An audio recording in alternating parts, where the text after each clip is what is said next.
আসন্ন বিধানসভা ভোট আর তার আগে হাওয়া কেমন জানতে আজ বাগবাজারে মানুষের মতামত তুলে ধরব।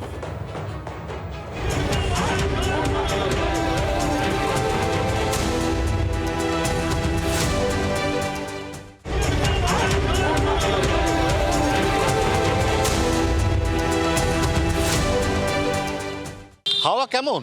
জি 24 ঘন্টায় ভোটের আগে নতুন এই প্রোগ্রাম, সেই হাওয়া কেমন এই মুহূর্তে আমরা রয়েছি বাগবাজারে। আমরা জানবো ভোটের হাওয়া কেমন, কে কটা আসন পেতে পারে, কি বলছে পাবলিক, কার ভাগ্যে কটা জুটবে, তৃণমূল কংগ্রেস শাসক দল কটা পাবে।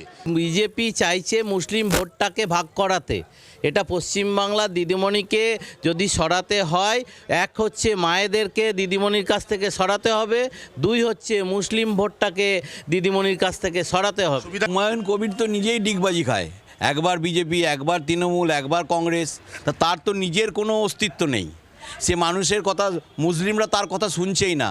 একবার দেখেছেন আমাদের মাঠে এখানে তাড়া করেছে, একবার খিদিরপুরে তাড়া করেছে। পশ্চিমবঙ্গ একটা ধর্মনিরপেক্ষ দেশ, রাজ্য। এখানে সেই ধর্মের ভিত্তিতে কোনো কিছু হয় না।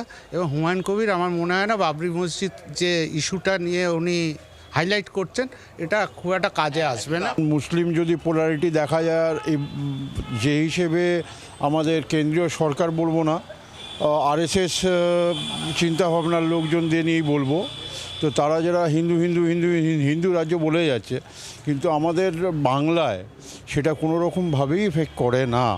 বাবরি একটা ইনসিডেন্ট, সারা বিশ্ব জানে, সারা ভারতবর্ষ জানে, সেই সুশ্রুরি দিচ্ছে এটা বিজেপির নোংরা খেলা। বিজেপিকে কেন এখন মানুষ কিন্তু পশ্চিমবাংলা কিন্তু বিজেপিকে কিন্তু যতই তৃণমূল হয়তো অনেক দোষত্রুটি থাকতে পারে, হয়তো সরকারি কনস্ট্রাকটিভ কোনো অপোজিশন নেই বলে হয়তো তারা আমাদের এখনও তারা রুলিং পার্টি হিসেবে তারা থাকতে পারবে, কিন্তু বিজেপিকে আমার মনে হয় না মানুষ, অধিকাংশ মানুষ পশ্চিমবাংলায় চায় বলে। মমতা ব্যানার্জি এইভাবে ধর্ম দেখে করেন না, এটা তো প্রতিটা ধর্মের প্রত্যেকটা প্রতিষ্ঠানকে তিনি এইভাবেই উপকার করেছেন। শুধুমাত্র ইমাম ভাতা নয়, এদিকে পুরোহিত ভাতা। বাগবাজারের পাবলিক নিজের মতামত জানালো, রাজ্যের পাবলিক, রাজ্যের জনতা জনার্দন তারা কি মতামত জানাবে, শেষ পর্যন্ত কি ফল আসতে চলেছে মে মাসে, তার দিকে উন্মুখ হয়ে তাকিয়ে রয়েছে সবাই।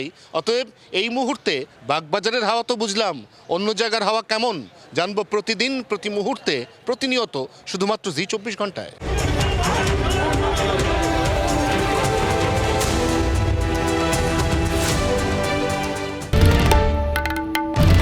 বাংলার আওয়াজ, বাঙালির আবেগ, জি 24 ঘন্টা।